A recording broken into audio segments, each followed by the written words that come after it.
The most important lab value that your doctor never checks: fasting insulin. And here's why checking it today could actually save your life. What is insulin? When your food is broken down into glucose, this creates a natural rise in your blood sugar. Insulin is a hormone that is released by your pancreas. Like a key, it unlocks the doors for your liver, fat, and muscle cells so that glucose can enter. It is normal for blood sugar to rise and fall with meals, but what you eat determines the intensity of those spikes. Insulin helps bring the blood sugar back to normal, and then this process repeats after your next meal or snack. And riding this constant roller coaster can eventually lead to early insulin resistance.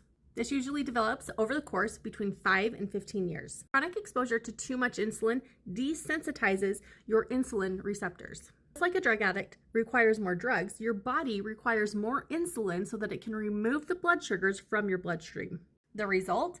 Insulin levels go up every year, but blood glucose remains the same.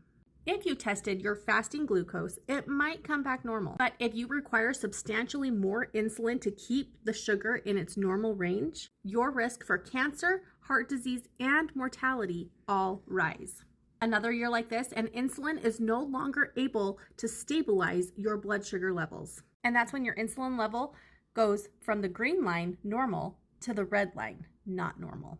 And then it seems like overnight you are diagnosed with prediabetes or type 2 diabetes, even though you were healthy the whole decade before. Insulin is a leading indicator. A fasting insulin score will alert you if your insulin is worsening and if you are requiring more insulin before you become pre-diabetic. And then this becomes the baseline to determine whether or not your metabolic health is getting worse over the years. So do yourself a favor, go out and get that level checked right now.